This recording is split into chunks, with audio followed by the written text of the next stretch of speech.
بسم الله الرحمن الرحيم اللهم صل وسلم وبارك وأكرم وأنعم على سيدنا وحبيبنا ونبينا محمد وعلى آله وصحبه وسلم تسليما عدد ما احتى بعلمك وخط به قلمك وأحساه كتابك وارض اللهم عن ساداتنا أبي بكر وعمر وعثمان وعلي وعن الصحابة أجمعين وعن التابعين وتابعين بإحسان إلى يوم الدين أما بعد السلام عليكم ورحمة الله وبركاته à toutes et tous et bienvenue dans un nouvel épisode de notre série sur le bien-aimé sallallahu alayhi wa sallam, dans un nouvel épisode qui nous amène à découvrir une nouvelle fois, pour une 60e fois, la vie de notre bien-aimé Muhammad sallallahu alayhi wa sallam.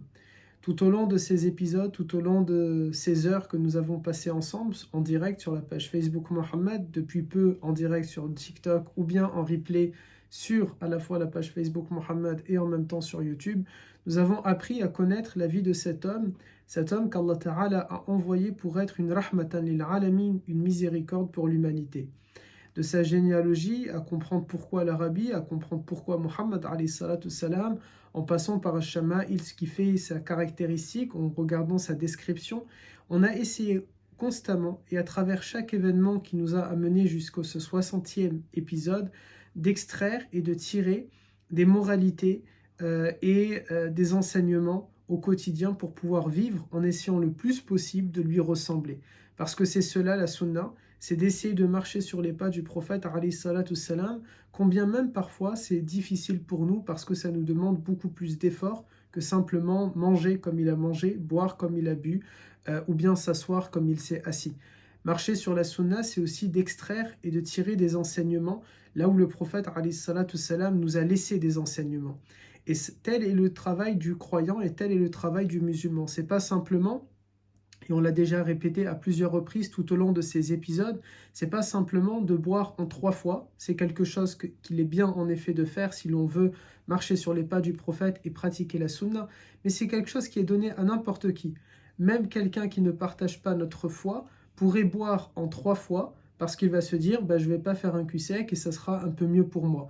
C'est pas pour sous-estimer cette pratique, c'est pas pour sous-estimer cette sunna, mais il s'agit là d'une sunna qui est aisée et qui est à la portée de tout le monde. En revanche, lorsque l'on veut marcher sur les pas du prophète alayhi salatu salam et que l'on va prendre une caractéristique qu'il sallallahu alayhi wa sallam nous a enseignée et que ça nous demande par exemple ce qu'on appelle taskiyatun nafs, de se réformer soi-même et intérieurement, de combattre la haine, la jalousie, de combattre nos mauvais penchants, de combattre nos mauvaises actions, de combattre tout simplement notre mauvais tempérament, de maîtriser sa colère. Lorsqu'il s'agit de se réveiller très tôt dans la nuit, très tard du coup dans la nuit, et en même temps très tôt par rapport à la prière de Fajr, pour accomplir ce qu'on appelle la prière de Tahajjud et que nous allons revenir plus tard.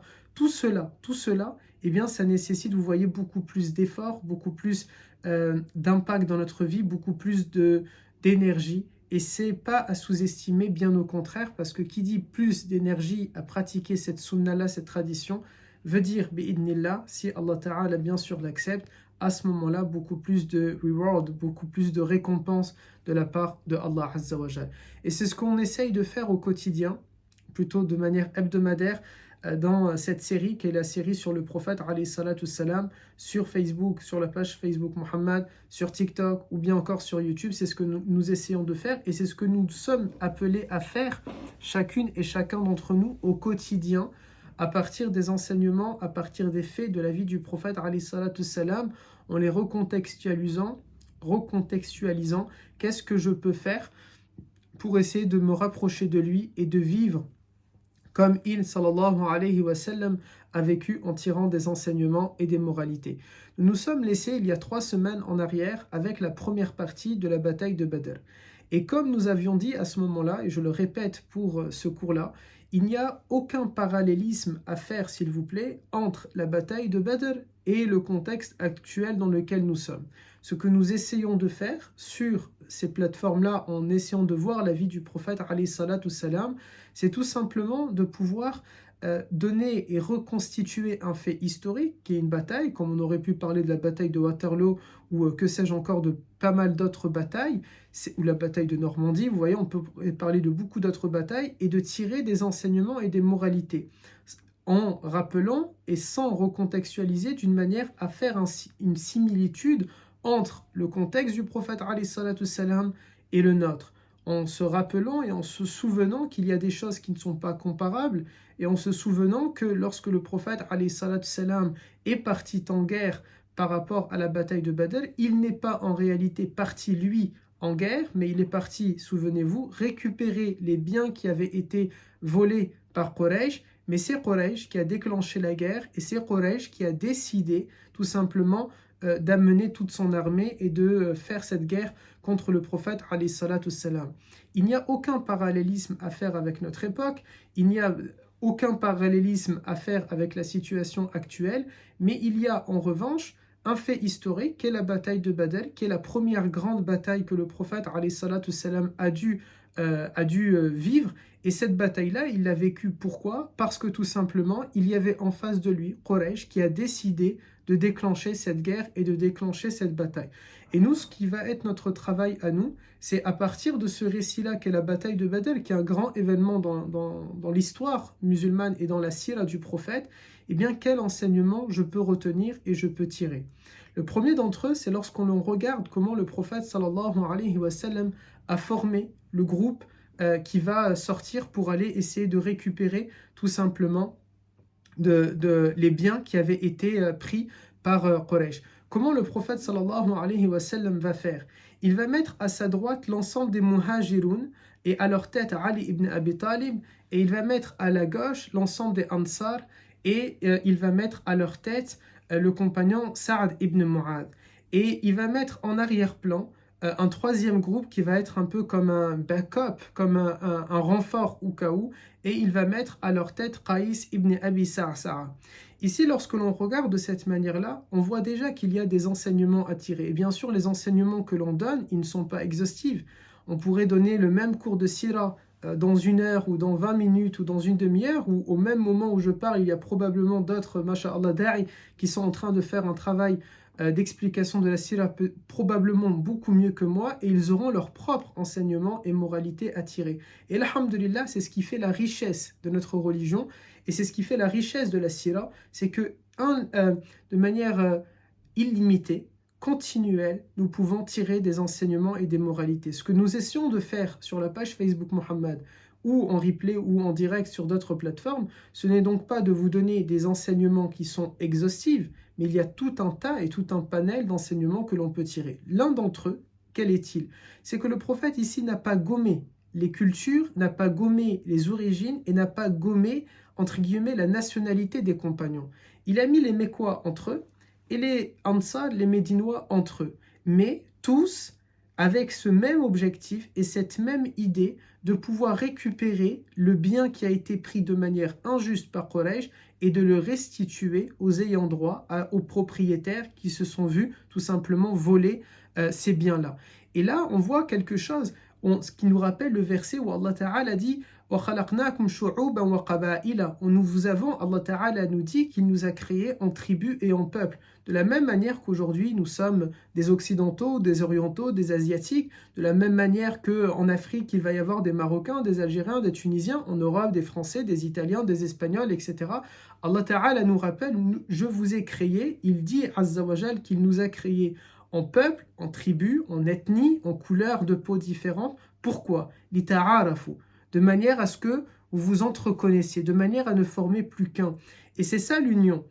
Lorsque deux personnes, par exemple, s'épousent l'un et l'autre, elles viennent parfois de deux horizons différents, de deux cultures différentes, de deux familles différentes, mais elles ne vont former plus qu'un seul individu, un foyer, une famille. Et bien là, c'est exactement de la même manière ici ce qui s'est passé avec les compagnons. Le prophète reconnaît leurs différences, il y a l'Ansar et il y a al-Muhajirun, mais ils sont derrière la même bannière et ils sont en train de chercher la même quête, la quête vers la liberté, la quête vers le droit de culte, la quête vers la défense des opprimés, la quête vers la justice, vers le rétablissement de la justice, et c'est ce qui va mener le prophète alayhi salatu salam avec ce groupe d'hommes qu'il y a derrière lui. Autre chose, c'est que le prophète alayhi salatu salam va marcher vers les plaines de Badr et il va arriver le 16 Ramadan de l'an 2 de l'Hégire. Nous sommes donc maintenant à peu près à 15 ans si mes calculs sont bons, ça fait ça. Nous sommes à 15 ans depuis que le prophète alayhi salatu salam est devenu prophète. Pendant toute cette période-là, et je vais le redire d'ailleurs tout à l'heure, pendant 15 ans, le prophète sallallahu alayhi wa sallam a appelé à la paix. Pendant 15 ans, le prophète a cherché la paix. Pendant 15 ans, le prophète sallallahu alayhi wa sallam a fait le pacte, il a dit, j'aurais aimé faire le pacte de Hifd al-Fudul que nous avons déjà vu, qui est un pacte avec Quraysh. Il a refusé lorsque Jibril lui a proposé, si tu veux, nous allons détruire Quraysh avec telle montagne et nous allons les écraser. Mais le prophète sallallahu alayhi wa sallam a refusé. Pendant 15 ans, il a cherché le dialogue. Pendant 15 ans, il a cherché les échanges avec eux. Pendant 15 ans, il ne les a pas rejetés. Pendant 15 ans, il a patienté avec les compagnons. Il n'a même pas de lui-même souhaité s'en aller, mais il a été poussé à la sortie, poussé en dehors des portes de Makka, et ils sont partis, lui et les compagnons, avec les larmes aux yeux pour certains, et ils sont même tombés malades en arrivant à Médine, tellement Makka leur a manqué, à tel point, et nous avions vu que le bien-aimé sallallahu alayhi wa sallam a dû demander à Allah Ta'ala, Ya Allah, fais que nous allons aimer Al-Madina autant que Makka, voire plus encore, parce que ça nous travaille et parce que ça nous fait de la peine de l'avoir quitté. Donc on voit que c'est une séparation qui ne s'est pas faite de sa propre volonté, mais elle s'est faite dans la douleur. Elle s'est faite dans la douleur parce qu'il n'a pas souhaité se séparer de ce peuple qui pourtant était contre lui, qui pourtant était en train d'agresser, qui était en train d'assassiner, qui était en train de commettre des choses horribles contre cette communauté musulmane. Pour le dire d'une autre manière et avec un langage qui est le nôtre aujourd'hui, Quraysh commettait un génocide, ou en tout cas avait l'intention de commettre un génocide contre les populations musulmanes qui étaient minoritaires en son sein.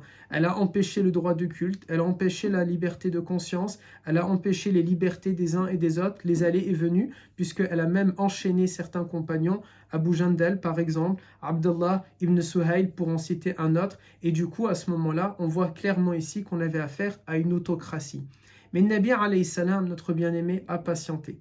Il a patienté 13 ans jusqu'à ce que Allah Ta'ala lui demande de s'en aller. Et puis maintenant, ça fait 2 ans.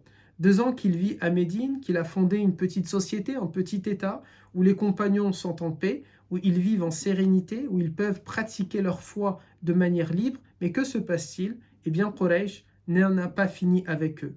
Malgré qu'ils sont à plus de 700 km de chez eux, la haine, l'islamophobie, qui était celle de Quraysh, elle n'a pas diminué, bien au contraire, elle a amplifié, elle a grandi au fur et à mesure.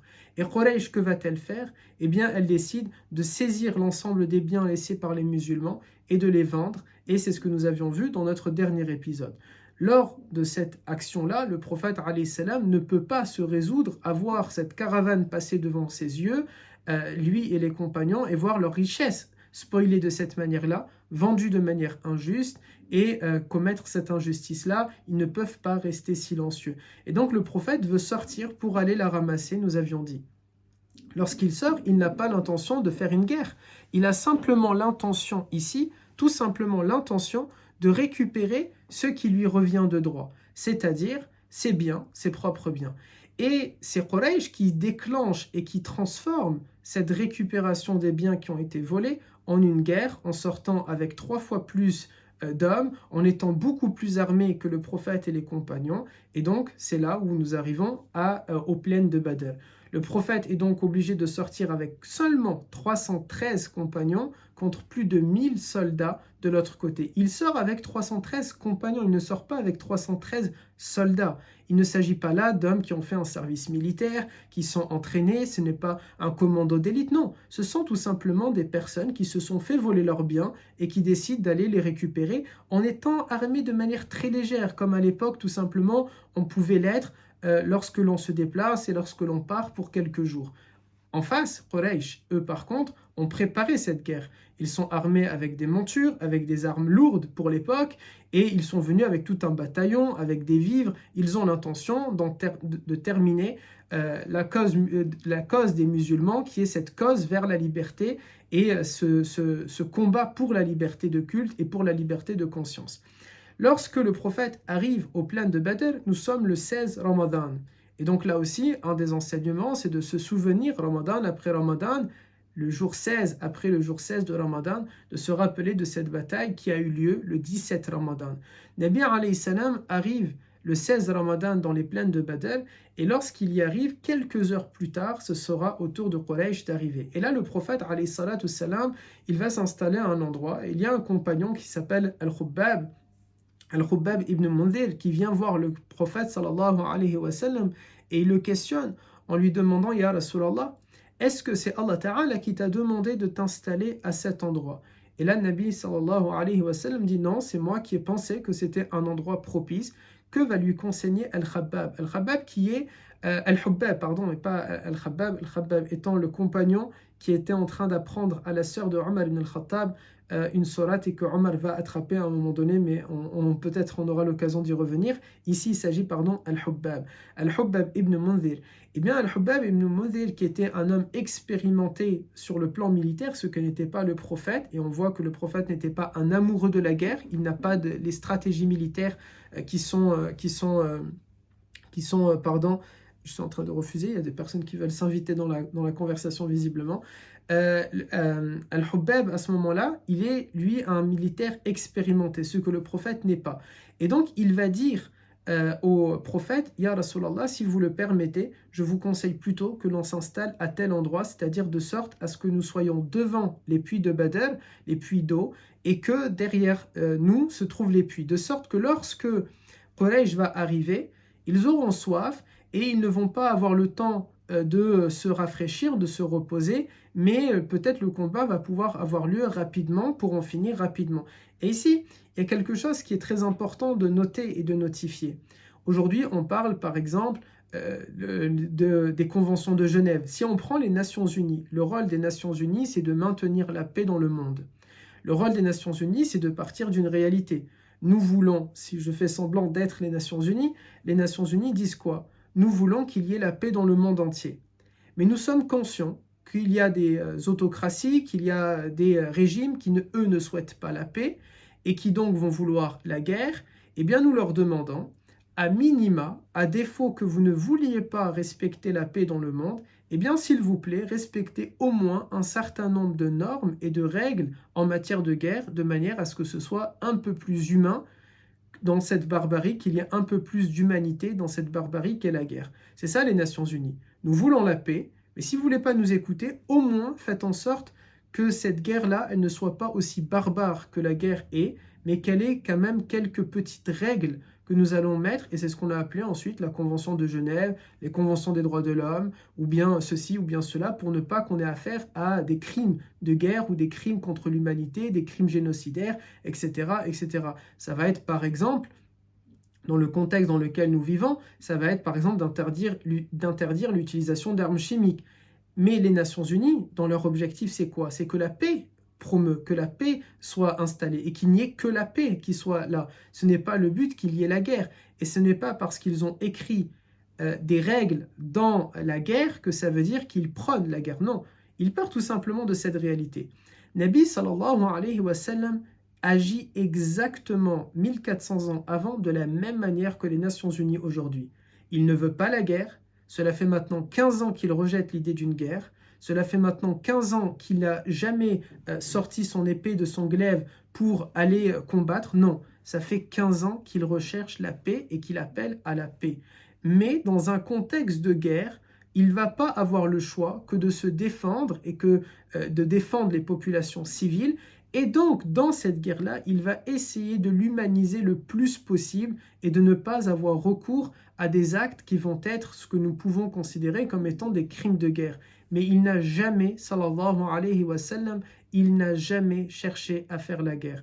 Il avait en face un groupe qui était un groupe terroriste, qui était Quraysh, qui était un groupe qui commettait des assassinats arbitraires, qui était un groupe dans lequel il n'y avait aucune justice, ou dans lequel il n'y avait pas de distinction entre les civils et le prophète alayhi salatu salam, ou bien des soldats. Non, pour Quraysh, à partir du moment où vous êtes musulman, je dis bien pour Quraysh, à partir du moment où vous étiez musulman, où les compagnons sont musulmans, eh bien, il y a une cible à mettre sur leur dos, sur leur tête, ou que sais-je encore, il faut les abattre. C'était ça l'idéologie de Quraysh. C'était ça L'idée même, pardon, il y a le portable du direct qui s'est sur YouTube, comme la semaine dernière, qui s'est retiré. Du coup, désolé pour celles et ceux qui nous regardent sur YouTube. Ça va faire un peu bizarre, mais hop, on va le mettre de cette manière-là.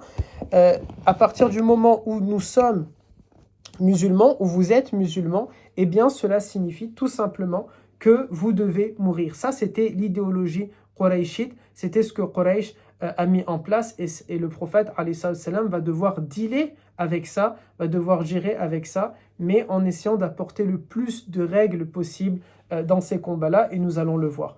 Ici, on voit aussi quelque chose, c'est que le prophète sallallahu alayhi wa sallam va prendre l'avis de ses compagnons. Il prend en compte l'avis de ce compagnon qui lui conseille d'aller ailleurs. Et on voit bien, parce qu'encore une fois, il nous faut tirer des enseignements. On a affaire à une véritable démocratie dans laquelle le chef d'État prend l'avis et prend le conseil de sa population. Et il prend l'avis de ce compagnon. Et cela nous rappelle la sourate Ashura qui est la consultation, mais aussi ce verset où Allah Ta'ala, imaginez un peu le concept. C'est Dieu qui donne la révélation au prophète, et pourtant Allah Ta'ala dit à son prophète, à qui il donne sa révélation, وَشَاوِرْهُمْ بِالْأَمْرِ, et demande-leur leur avis, consulte-les. On a donc affaire ici concrètement et réellement à un État, l'État de Médine, et à une religion, celle de l'islam, qui n'est pas autocrate, qui n'est pas dans une forme de dictature, mais qui est plutôt dans l'échange et dans la discussion. Non seulement dans la paix, comme on l'a dit depuis tout à l'heure, mais aussi dans l'échange. C'est tout simplement les définitions que l'on pourrait donner aux différentes démocraties aujourd'hui. Ensuite, Quraysh va arriver sur les plaines de Badr. On est dans la nuit du 16 Ramadan, et de commun accord, il y aura cette volonté de combattre le lendemain, le 17 Ramadan. Et donc c'est pour ça que lorsque vous voyez, si on s'écarte totalement de la sira, mais des combats qui pouvaient avoir lieu à l'époque moyenâgeuse, on voit que les combattants, les deux armées qui se font face généralement, ou les trois armées, peu importe, ils se donnent rendez-vous dans des plaines, dans des endroits un peu en dehors des villes pour essayer le moins possible de toucher des civils et de se combattre. C'était un peu comme ça les conventions de Genève, la convention de Genève de l'époque, la première peut-être convention de Genève. Là, le prophète alayhi salatu salam avec Quraysh se mettent d'accord, le combat aura lieu le 17 Ramadan, le lendemain, dans les plaines. Toute la nuit, Nabi alayhi salatu salam, toute la nuit du 16 au 17, notre bien-aimé sallallahu alayhi wa sallam va la passer en prière, en prière, en prière, en prière, en prière et en dua. Et cela nous montre ce qu'est le véritable tawakkul. Le tawakkul en Allah, la véritable confiance en Allah Azza wa Jal, quelle est-elle?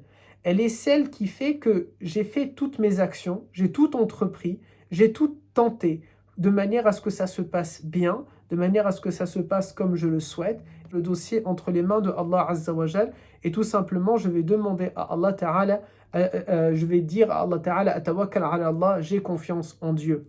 Et de cette manière-là, le prophète sallallahu alayhi wa sallam a fonctionné. Il a tout entrepris, il a tout prévu au départ. Et puis on est le jour J ou la veille J, et il est en train de faire dua, il est en train de prier, il est en train d'invoquer Allah Azza wa Jal. Encore, encore, encore et encore. Et là, il va demander ensuite à Allah Ta'ala durant toute cette nuit le soutien, un nasr, etc., etc. Et cela nous montre un enseignement. Comment nous positionnons lorsque nous voulons quelque chose.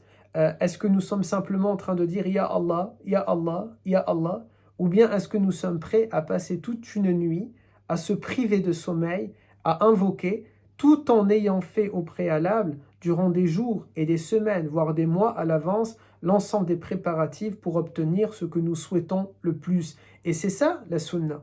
Lorsque tout à l'heure je disais, faire la sunna, c'est bien sûr, c'est quelque chose qui est très important. Nous sommes des musulmans et nous ne sommes pas des coranistes. Il n'y a pas que le Coran qui compte, mais il y a la sunna.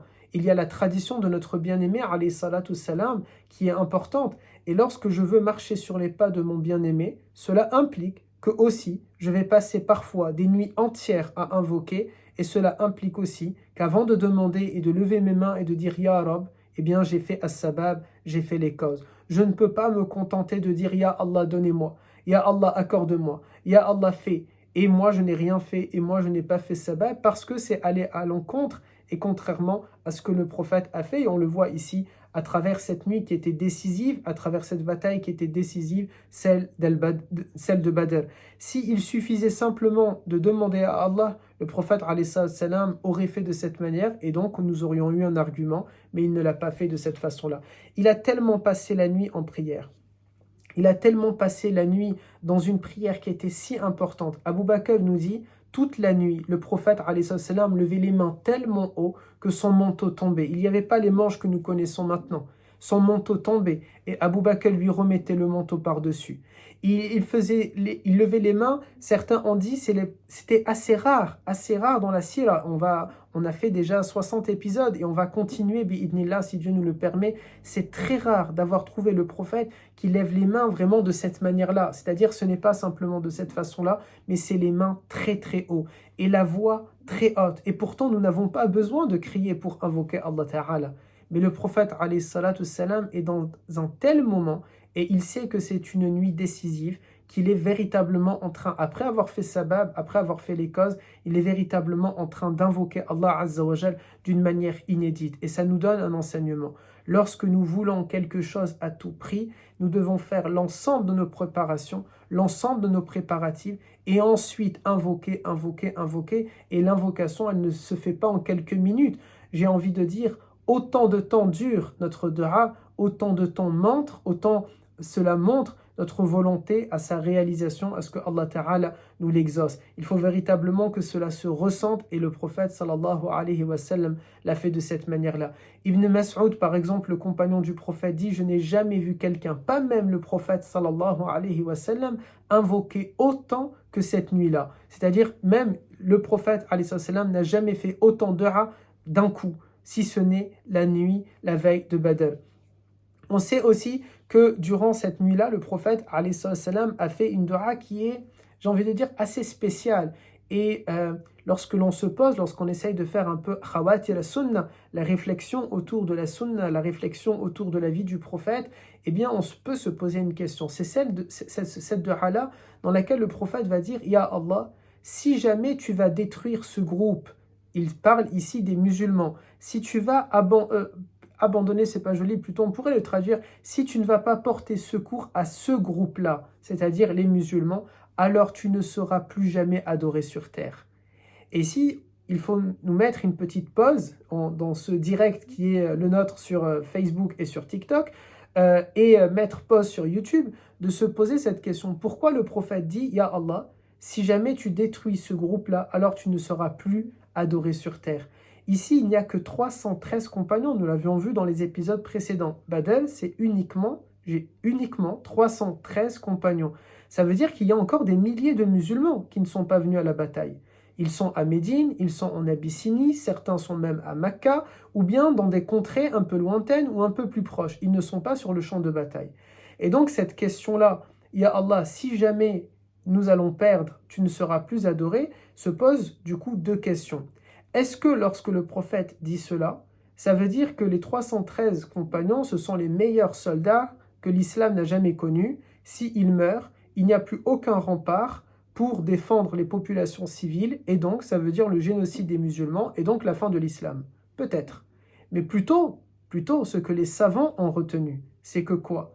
Ces 313 compagnons sont les meilleurs compagnons, les meilleurs élèves du prophète, alayhi salatu salam. Les sahaba, les compagnons, sont les meilleurs hommes que la terre ait portés après notre bien-aimé et après les prophètes de manière générale. Mais ces 313-là compagnons, c'est la crème de la crème, c'est le top du top.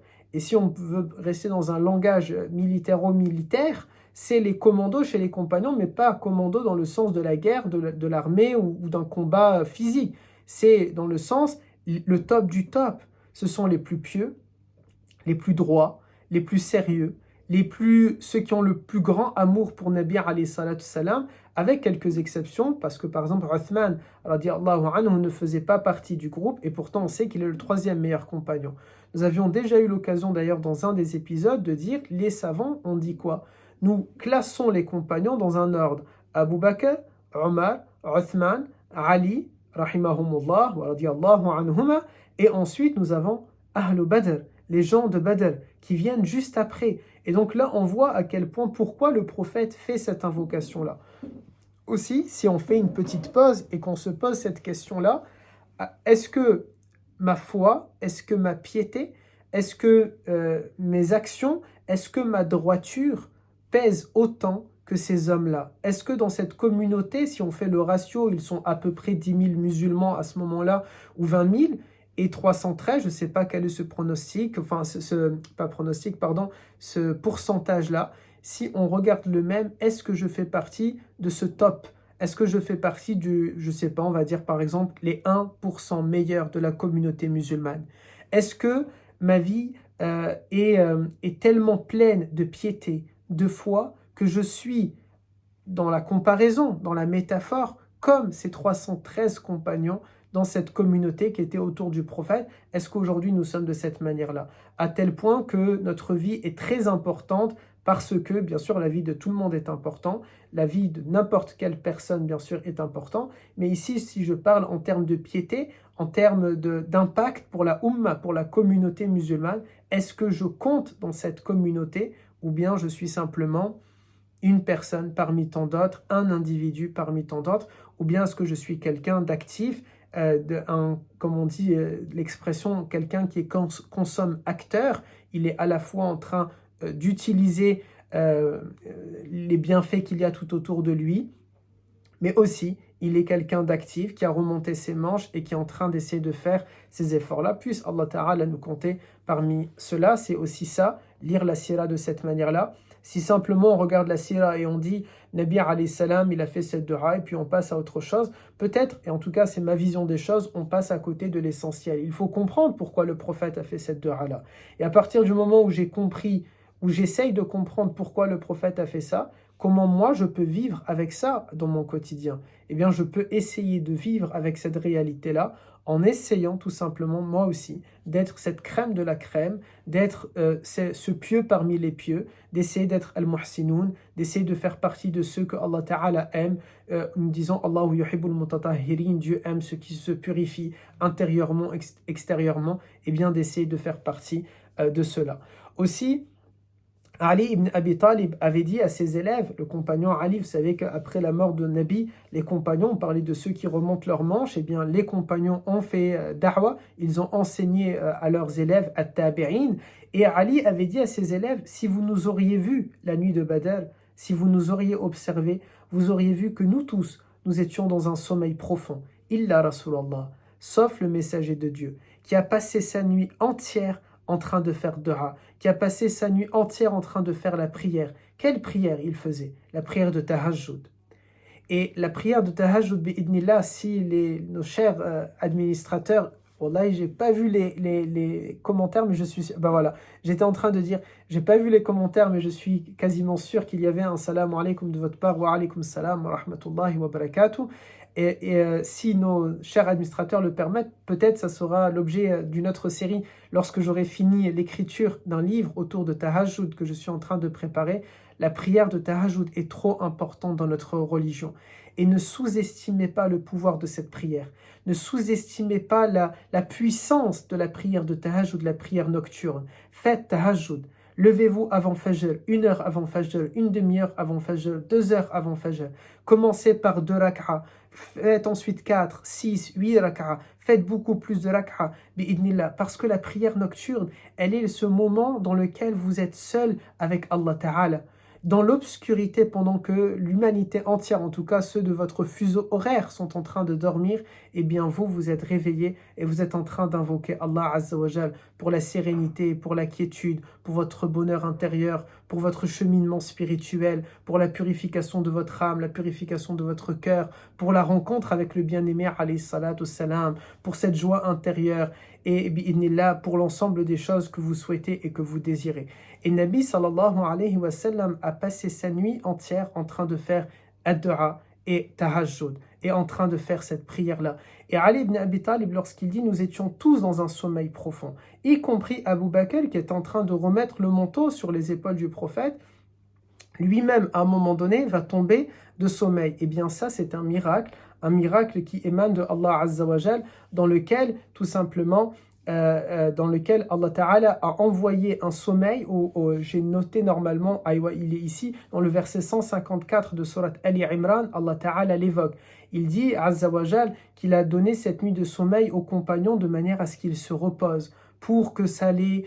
tout simplement parce que le lendemain, c'est une journée décisive pour leur foi, pour leur vie, pour leur avenir, et donc il fallait ce repos-là. On voit qu'on a affaire à une religion qui est réaliste, nous avons besoin de sommeil, nous avons besoin de repos, et bien Allah Ta'ala les a aidés, parce que sinon il y a l'angoisse, Allah Ta'ala les a aidés, et donc il les a fait dormir, y compris Abu Bakr qui était en train d'essayer de veiller sur le prophète. Et le grand savant qui est Ibn Kathir, dans son tafsir, dans tafsir Ibn Kathir, qu'est-ce qu'il nous dit? Il nous dit, même Rasulallah sallallahu alayhi wa sallam a réussi à dormir quelques minutes. Il a réussi à dormir quelques minutes, pourquoi? Pour que Allah Ta'ala lui révèle un rêve véridique.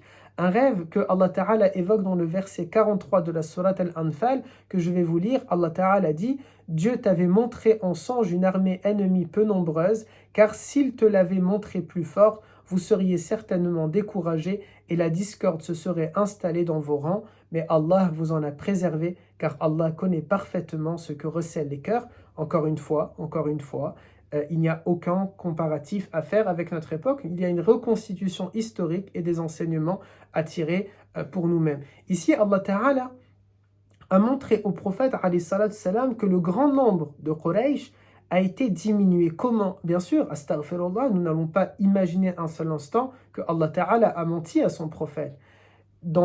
Si on compte en nombre, le prophète et les compagnons ne sont que 313, et en face, il y a plus de 1000 soldats Qurayshites qui veulent en découdre et qui veulent commettre ce génocide. Allah Ta'ala n'a pas caché le nombre des 1000, mais simplement ce nombre des 1000, il est tout d'un coup devenu très petit. Pourquoi? Je devrais le faire plutôt dans ce sens-là, pour que Quraysh soit à gauche et que le prophète salam soit à droite. Eh bien, ce grand nombre a été diminué. Comment? Parce que le prophète sera aidé d'une armée d'anges. Et cette armée d'anges va faire que le prophète sallam vont être beaucoup plus nombreux, et donc Quraysh paraissait très peu aux côtés de ce qu'ils étaient en réalité normalement. Et ça va réjouir le prophète salam lorsqu'il va se réveiller, ça va énormément apaiser le bien-aimé. Voilà pourquoi Ibn Kathir nous dit, même Nabi sallam a dormi mais vraiment quelques minutes, le temps de recevoir cette révélation-là, car nous avons dit déjà dans nos tout débuts, parmi les épisodes sur les 60, le prophète peut avoir une révélation soit directement à travers Jibril, ou bien ça peut également être à travers le rêve, ou bien une inspiration qui est divine. Alors que de l'autre côté, à quelques mètres, pas kilomètres, à quelques mètres de là, le camp Quraïshite, eux, n'ont pas réussi à dormir. C'était une nuit pénible pour eux, quasiment personne, voire personne n'a réussi à dormir. Il y a du vent, ils ont froid, il y a des petites tempêtes de désert qui sont en train de leur venir dessus, les feux sont en train de s'éteindre, il faut lutter pour essayer de maintenir les feux réveillés. Souvenez-vous, en plus de ça, ils n'ont pas eu accès à l'eau parce que l'eau se trouve, les puits de Badr se trouvent derrière le camp du prophète alayhi salatu salam. Et donc ici, on voit comment Allah Ta'ala a descendu cette quiétude et cette paisibilité dans le cœur des croyants qui étaient autour du prophète alayhi salatu salam. On voit à travers cela que c'est vraiment de cette manière-là qu'il faut fonctionner. Il y a le véritable tawakkul en Allah.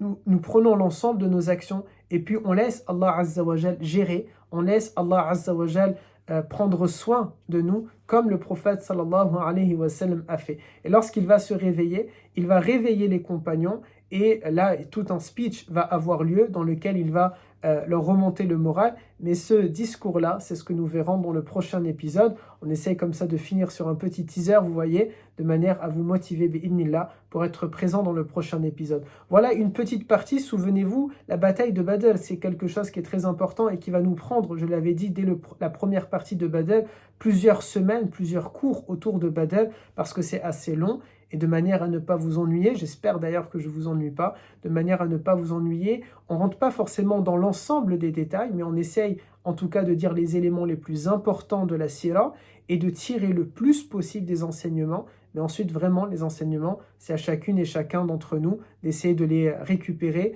de réfléchir là-dessus, de méditer là-dessus. N'oubliez jamais cette parole du prophète, alayhi salatu salam, 1 heure de méditation, Une heure de méditation vaut une année d'adoration. Et donc c'est vraiment à nous de se poser de cette manière-là. Puisse Allah Azza wa Jal descendre sur nous la quiétude et la sérénité comme il l'a fait pour les compagnons autour du prophète alayhi salatu wassalam, lors de la nuit de Badr.